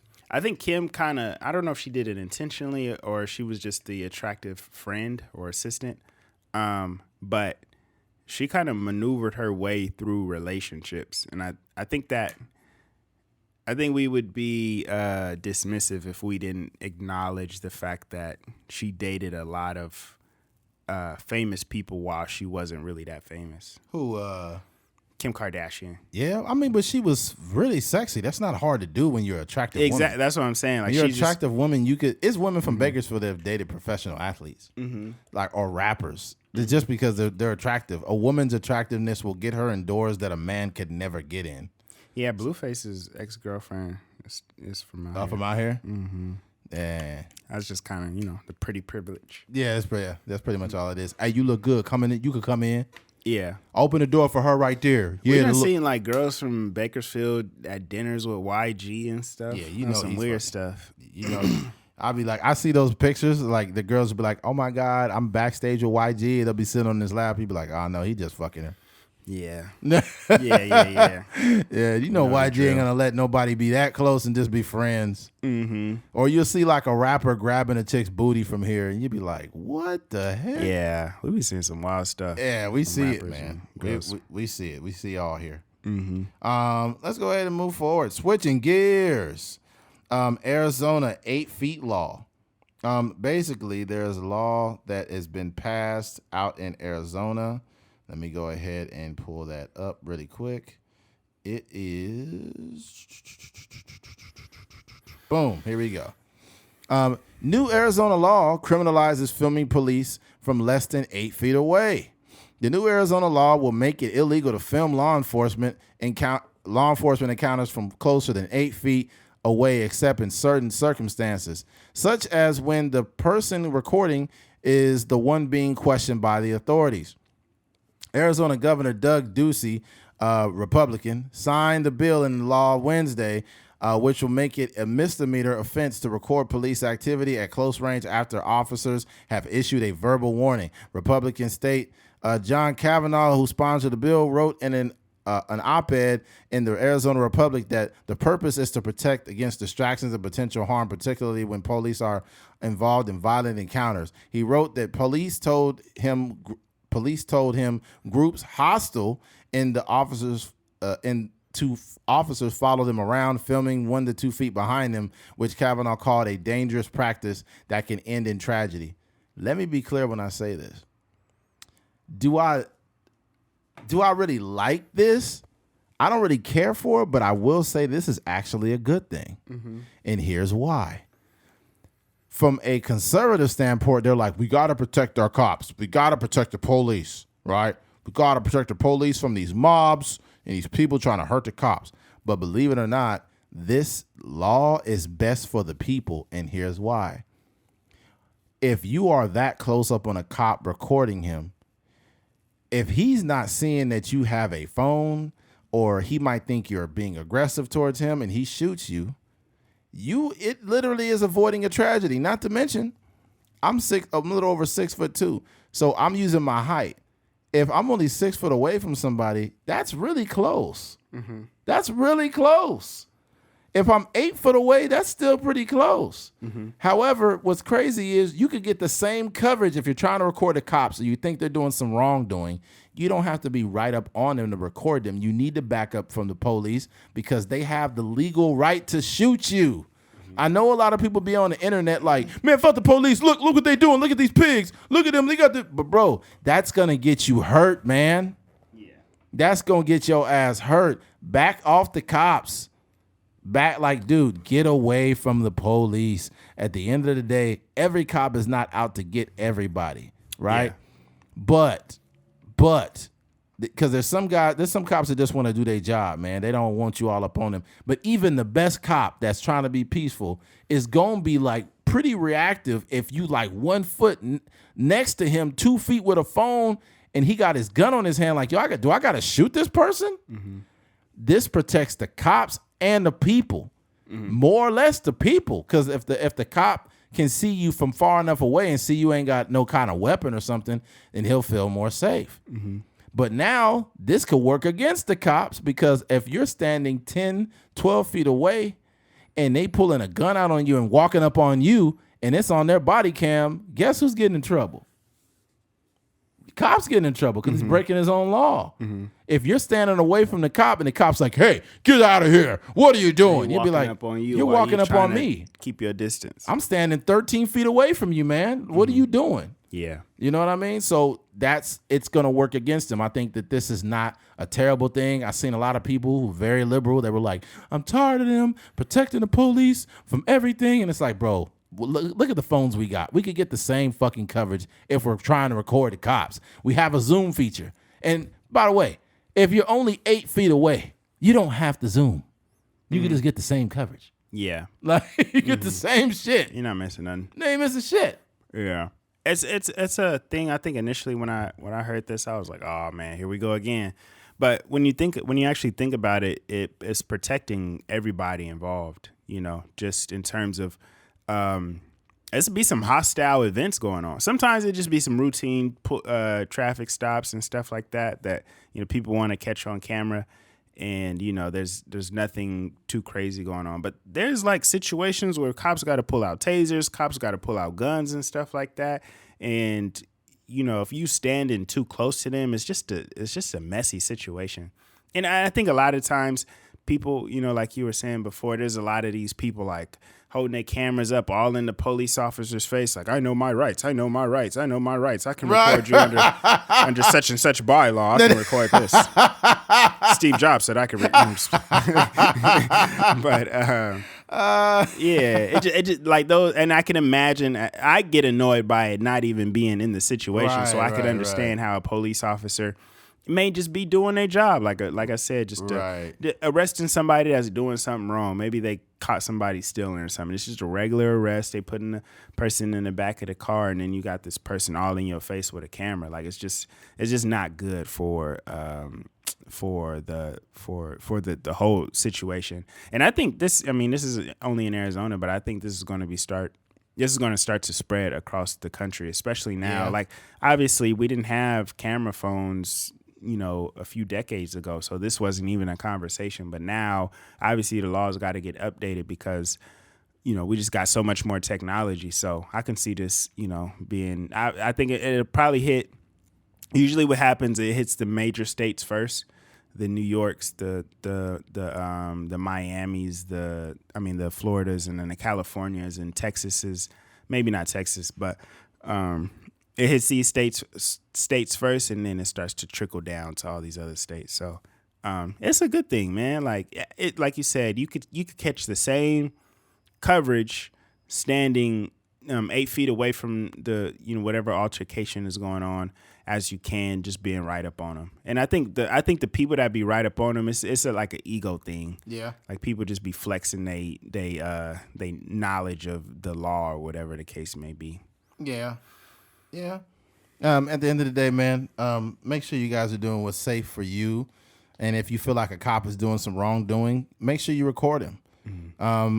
Just to, you know, keep the integrity of the people and to stop people from being violated, because sometimes the cops is up to no good. Mm-hmm. You know, we can't sit here and say, oh, the cops are just doing their job.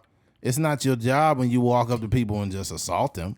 Yeah. But a cop could be doing his job, and then now you're in the wrong because you up 1 foot behind him. Like, I know my rights. I can have my phone. Get 8 feet back now. See, if the cop got if the cop has his body cam on and he says, hey, you need to get 8 feet away from me. And he's like, I know my rights. You need to get 8 feet away from me. I'm telling you right now, buddy. He's like, Yeah. I know my rights. I know my rights. Oh. Yeah, arms pent behind you. Yeah, like, man, I ain't do shit, man. Yeah. I ain't do nothing. And it's like, bro, you don't know the law. Yeah. If you don't know something, like, at least educate yourself before you put yourself in a position that could get you jail time. For the most part, like, that's the, like, it'd be certain situations, at least from, like, the footage that I've seen with police officers. I've seen some videos where the officer is like, yo, put your camera away, like, stop recording it. I don't see that so much now, but I do see the cops saying, like, yo, back up. Like, you too close. You too close. You too close to what we got going on. And that's like, obviously it'd be some pushback with that. What I don't like, though, is I don't like that sometimes the cops in some of the videos I've seen, they'll try to test a person's integrity. Like, hey, get out of here. You can't be here. And it's like, this is public property. I could be here. Yeah. You can't be here now.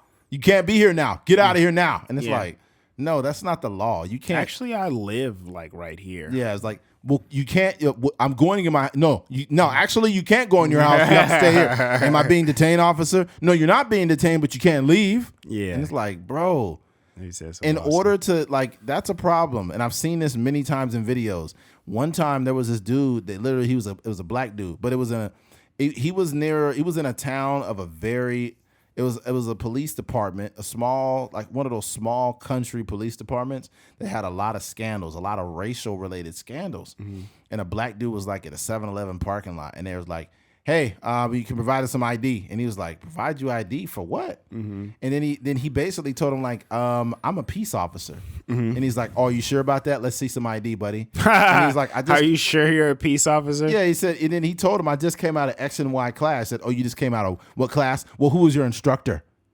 And he's like, bro, like, bro, you said you can't just stop people and do this. He's like, this is ridiculous. He said, you're a terrible officer. He said, you're supposed to be, I think the dude was like he wasn't the chief of police, but he was like a deputy, whatever he was. I can't remember like a sheriff, not a sheriff. I can't remember what his position was. Mm-hmm. And he was like, and the dude just was trying to argue with the dude, with the black guy. And he's like, bro, I do your job. You can't tell you that, well, are you on your current jurisdiction at this code? Are you supposed to be here? He's like, I could be wherever I want. I'm off duty, dude. I'm getting a snack from 7-Eleven. What are you talking about? Yeah. He's like, this is why your department has a bad rap. Because you pulled me over because my skin looks like this. That's all you're doing. Mm-hmm. You're messing with me because of that. And the dude was like, he's like, well, who was your instructor? Tell me who your instructor was. It was crazy. Mm-hmm. It was a guy that whenever you see an officer going that crazy, they've been allowed to do that shit for years, like since the 90s. You got to understand that the cell phones have showed us the type of shit that they was doing in the 90s. Yeah. When it was no way to be recorded. We got to remember now, a video recording came out of Rodney King being beat by multiple cops, and none of them got prison time. Somebody just happened to be having like a real camera. Yeah, a real camera. Somebody had, and that was in what, 92? Dang. Somebody had that camera was heavy as fuck in 92. Because they didn't have they had them then, but it was still a little heavier back then. Yeah. It had a little size on it. It's for sure 8 feet away, too. Oh, yeah. Yeah, back then, a lot of people didn't have those cameras. They had some, but not everybody. It was kind of rare for people to walk around with those. Mm-hmm. So he caught the whole beating, and he stayed quiet the whole time. Yeah. That's wild. And then literally... the crazy part about that situation is today that would go to TMZ. Oh, man. Oh, yeah. And TMZ going to pay you for that. Yeah. Some good footage. They go, it's going to be some good footage. Oh, yeah. A nigga getting beat up. Yeah. Give you 5,000. This is top shelf. This is top shelf. You got any more niggas getting beat up? Come on, man. I know you got some more videos, man. Come on. It's going to go viral. We'll give you 50,000. Got any more niggers getting beat up? We'll give you 50,000. Come on, man. Come on.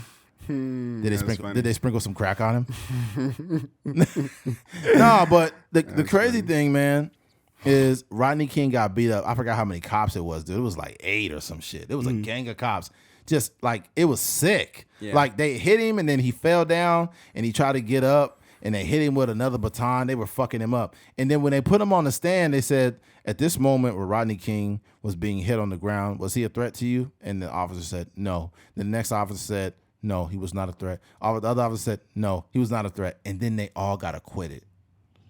That's how fucked up the judicial system was. It protected cops that beat up one black dude and his face was fucked up. He got a lot of money from that shit. Would you if it was an either or situation? I don't know if he would have got the big money that probably was even two separate suits. Yeah.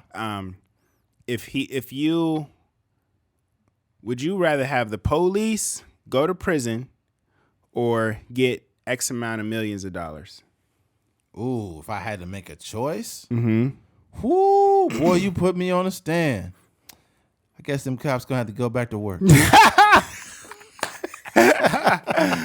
Bro, I'm taking them M's, man. Yeah. I'm taking them M's. I'll pull up on them at work. How you guys doing? Get you some lunch or something? Oh, man. Yeah, man. Shit. Yeah, that's life-changing money. Oh, yeah. Rodney King is dead, though, now. Oh, man. Yeah, he passed away years ago. Yeah. But that's why LA was getting burnt up, man. There's no justice. And in that same time, there was an Asian store where this girl went in, and there was a little discrepancy about orange juice. I guess she accused her of trying to steal, and the girl literally put the orange juice on the counter, and she walked away, and the Asian woman shot her in the back of the head.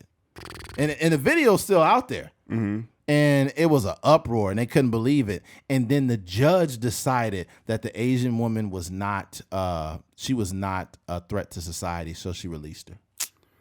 It was sick, man. And the thing about it, yes, we talked about these conversations of what the NFL, it takes all of us, and how that's cheesy and in racism and all of that. Well, back in those days, it was zero of that shit. Mm-hmm. Zero. You literally, in America, especially in 92, they have a video of you walking away and getting shot in the back of the head, and they still let the lady go. And it was the judge. And it's been on multiple documentaries, and they talked to that judge, and they said, you made a horrible mistake, right? Mm-hmm. And she's like, I still don't feel like I've done anything wrong. It's like, oh my God. Years later, you can't. She probably know what's up now. Like, obviously looking back at the situation. Yeah. But she in too deep. She can't admit that she wrong. Yeah. The same thing with that lawyer that was basically getting what's those boys that all got accused of rape and Donald Trump. Central Park 5. Yeah. And Donald Trump was like, these little monsters went and did this to this innocent woman, and I can't believe she did that. And then he still felt they were guilty after they had been acquitted, and it was DNA proof that the dude somebody admitted to it. The rapist came forward, mm-hmm. and then the lawyer, the one that was trying to force the boy to say that he did it, she says, I still in my heart feel that he did it. I think he's guilty. And it's like, bro, you see how crazy it is. Like back in those days, stop and frisk was nuts. For all those that don't know what stop and frisk means, it's when they predominantly pulled over black and brown people and would pull their pants down, frisk them, search for drugs out of nowhere. It could be a 12-year-old boy coming from school, and they would slam him up against the wall and check his pockets, check his everything, check his book bag. This was going on in New York under Rudy Giuliani. Mm-hmm. So under Rudy Giuliani, the stop and frisk was crazy. Mm-hmm. And back then, it wasn't no body cams. That was in the good old days when a cop could walk right up and sock you right in your motherfucking mouth. And then you'd be like, hey, the cops are beating me up. And everybody be like, you just keep crying racism. Why don't you just get over nobody's racist, man. What are you talking about? Mm-hmm. And it's like, well, these cops punching me in the head. Something's fucking going on here. Yeah, it wasn't until songs like, NWA and, different rap groups, and obviously with the cameras and stuff that caught glimpses of certain things. What did Ice Cube said? Searching my car, looking for the product, thinking every nigga is selling narcotics. Mm-hmm. I was like, damn. Yeah. Did you know they got arrested for singing Fuck the Police? Yeah. They told them not to do it. At a concert, huh? Yeah, they told him not to do it. I think it was in Detroit or something. Yeah, I forgot where it was. They told him not to do it, and it was like because I guess it would cause like a uprising, inciting a riot. Yeah, inciting a riot. Mm-hmm. Fuck the police, coming straight from the underground. A young nigga got it bad because I'm brown. Yeah, that's crazy. Just thinking about how progressive that was. Like now it'd be certain songs that are like. I don't even know what the tone of that song, like I don't know political statements, I guess. Yeah. They just don't have the same feel, but like that song, so powerful, man. Yeah, that's a trip. Mm-hmm. So I'm a teenager with a little bit of gold in a pager. Mm-hmm. Shout out to Ice Cube, man. Yeah. All right, switching gears. Brittany Griner. Recently, the WNBA center wrote a letter to Joe Biden. She is currently still in a Russian prison after being busted with, I guess, what was it, like some form of weed, basically. Yeah. And it's illegal to have that there. Mm-hmm. Brittany Griner, the WNBA star who has been detained in Russia on drug charges since February, sent a handwritten letter to President Biden on Monday asking him to not forget about her. As I sit here in a Russian prison, alone, with my thoughts and without the protection of my wife, friends, family, Olympic jersey, or any accomplishments, I'm terrified I might be here forever. Griner said in an excerpt from the letter shared by her representative. She continued, I realize you are dealing with so much, but please don't forget about me and the other American detainees. Please do all you can to bring us home.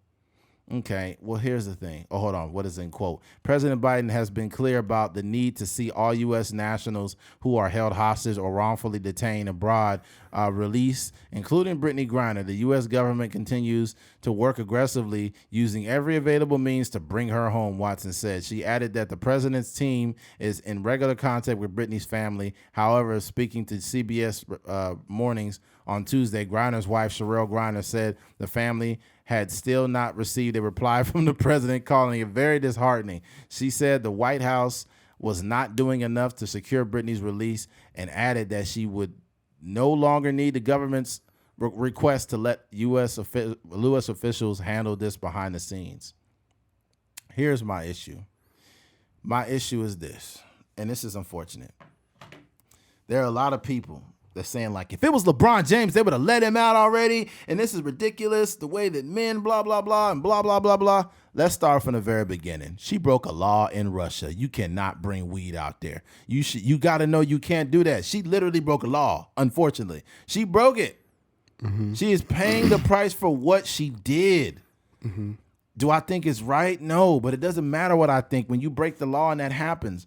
And then here's the thing, too. And I'm not trying to bring up Brittany Griner's past, but if we're going to keep the same energy, there have been certain situations regarding, certain actors or certain men or whatever, and she's got a couple domestic violence charges. Mm-hmm. So I'm not trying to be a dick, but this is not the most colorful person you're trying to bring back into the United States. Yeah. So I'm not trying to paint her as a horrible person. But you talk about her wife, but that's the one you've been beating on. That's one thing. Another thing, there are a lot of people saying, talking about the inequalities in regards to the WNBA. And I seen an article that said Brittany Griner wouldn't have to be in Russia playing if she got paid. And LeBron makes $41 million a year, and she only makes this, and she has to go there to get more income. Let me be clear when I say this. A lot of women, and I'm not trying to be a dick, but I have to be honest. We have to have honest conversations. A lot of y'all didn't even know who the fuck Brittany Griner was until she became a headline on the news. You do not watch the WNBA. In fact, more men support the league than you do. And another thing that's a problem is there would be less inequalities if women actually invested more time in watching the WNBA instead of reality TV. And I'm not trying to tell y'all what to watch, but if you really want to see women win, watch the fucking games. Buy tickets to the games. If you want to respond and you want to push the league to pay women more money, go to the games. Go to the games. I watch the WNBA. I'm a Sparks fan, right? I don't catch all the games, but I do watch it. My sister played women's basketball. You know what I'm saying? So I watch the game. But it's crazy how there's this convenient activism on the internet. It's annoying. Everybody could be an activist. Go out and do something. What happened to the days where motherfuckers got mad and went out to the streets and really made a change? Yeah. You know what I'm saying? You really went out and did something. All you got to do is go to the games. That's all you got to do. Fill that motherfucker up. Fill it up. But people will say like, well, if men supported women, more men are supporting women's basketball than women. Hello? Mm-hmm. Start going to the games. Start showing more support. If you do that, then it will force the hands of the league, and it will also show the attendance rising. Now, let's be clear. When the WNBA started, that shit was popping. Mm-hmm. Lisa Leslie, motherfucking Tina Thompson, Cynthia Cooper, Cheryl Swoops. Mm-hmm. That's the league of Rebecca Lobo. I could drop these names because I actually watched the game. Unlike a lot of women that are out here conveniently mad talking about Brittany Griner need to come home. How about you watch the sport?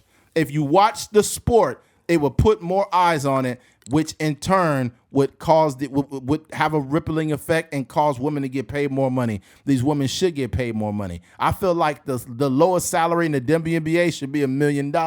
That's my opinion. That's a lot of money. Is it even $1 million in the league now? Is the league minimum, is it $1 million yet? I think it is. Or is it like 850,000? I have no idea. Yeah, I don't know. It's a lot of players in the NBA getting a lot of fucking money. Damian Lillard just got a 2-year, $122 million contract in the NBA. But the revenue is just stupid over there. Mm-hmm. It's crazy in the NBA. But in the now Asia Wilson, she getting paid. Asia Wilson getting some money. Her thing was like 400,000. No, but she got other deals. But say she got a deal. She got a deal with Nike too. She got her own. I'm just talking about her salary in the league. Yeah, so it ain't that crazy. It ain't that crazy, but she getting some bread. But she was excited about it, which was kind of crazy to me. It's not crazy because she's not a one-trick pony though. She's got other endorsement deals. I've seen her on ads on Instagram. Yeah, but I'm talking about her WNBA salary. Yeah, like that's what she was referring to. Like, yo, I could when she signed the deal, she said I could finally take care of my family now. With this.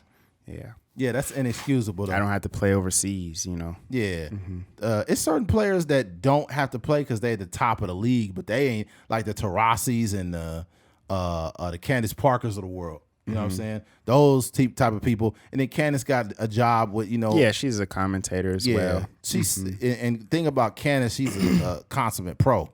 So when she done playing, when she done, she gonna be having money, bro. Cause she already locked that job in over there at TNT, bro. Yeah. So if any of them leave, like, no disrespect to any of the men up there, but like, you want to keep that panel up there. But if somebody was to go, Candace could easily fill them in.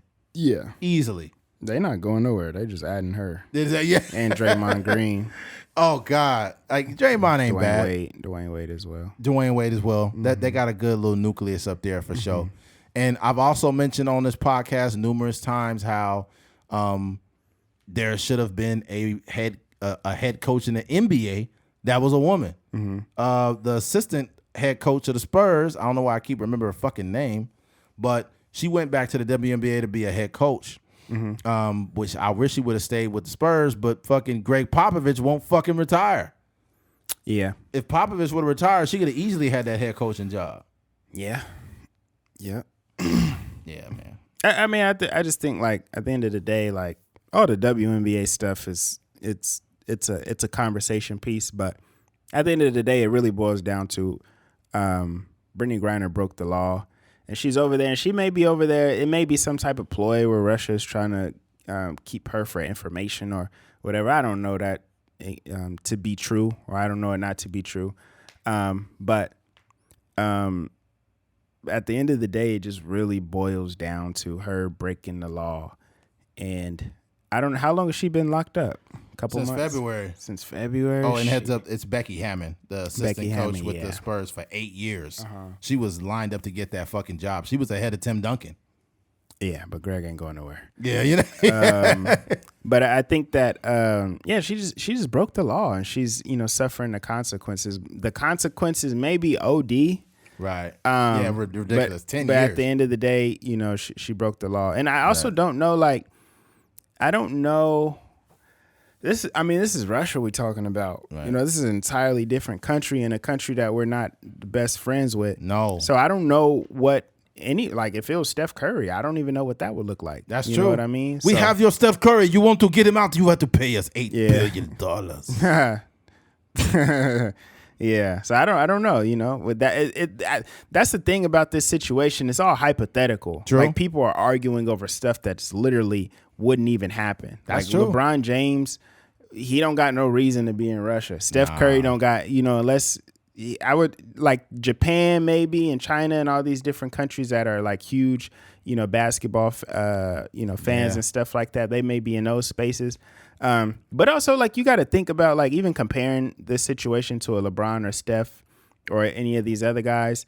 A lot of these guys keep their nose clean. Like, you rarely hear LeBron James in any sort of nonsense. He opening up hospitals and schools and He be stuff saying some like stupid shit sometimes, though. Yeah, he be saying like wild stuff, but like he's never been in trouble in terms of like doing anything. He be protecting his interest though, because he was keeping his mouth shut when he came to China. Yeah, and then we also have never heard him in any sort of like any nonsense dealing with his wife and his family. So you never hear him paying off people to be quiet. All these different situations. So I just think like sometimes like when you really look at these comparisons, or when you want to make these comparisons and say like, if LeBron James did that, you got to really look at the person, the character of the person. And Brittany Griner is a person that has like domestic violence issues and stuff that she been dealing with. And she also did something illegal. And she may have just forgot or whatever the case may be. But that's the issue. Like, and I don't want to like have the conversation about weed, but it's just like, I don't know. I just think you need a little bit more discipline. You do. That's crazy. Yeah. Yeah. Nobody really be talking about Savannah James, bro. Savannah is bad, bro. Yeah, she does look good. Savannah is very beautiful. Yeah. She like super just low key. Like she's with the biggest basketball player in the world, and she just kind of like just be chilling. Somebody tried to walk. I forgot what had happened. Somebody tried to like walk near Savannah when LeBron was walking out, and he like walked around the other side and kind of like got pushed the dude off him. Yeah. Yeah, that shit was weird, man. People be trying to walk up like, oh my God, it's LeBron. Yeah. Like, why do you need to touch him or his wife? Yeah, that don't fly. LeBron, I want to touch your hair. And LeBron is big too. Yeah. That nigga probably just gave him a little shoulder bump. Yeah. LeBron run a lot, but if LeBron like retired, I guarantee you that dude probably be 300 pounds. Not fat though. Just muscle. Because he's 6'9", and you see when he's running those routes and shit. Yeah, I was like, he's athletic. Yeah, that's ridiculous. He probably would have been a crazy tight end. Yeah, that would have been crazy. Because what's the name was Graham. Remember Graham? Graham was Saints. Yeah, he was 6'8". Yeah, he was a monster. He was a monster. So basically, LeBron would have been better because LeBron faster and jump higher. Yeah. So that's ridiculous. You got the speed of a wide receiver and the size of a tight end. Yeah. And if you imagine LeBron lifting weights super hard, LeBron probably like plays as a football player. That'd be crazy. Stupid. Yeah. LeBron would easily be 285 at tight end. God damn. Running That's that unfair. fast. That's going unfair. Yeah. Imagine him like hitting Ed Reed or something. That don't make no sense. Yeah, he'd be killing people because as a wide receiver, he was ranked. Yeah, he was one of the best receivers. Yeah. I was like, what the LeBron fuck? is just so athletic, he could do whatever he wants to. Yeah.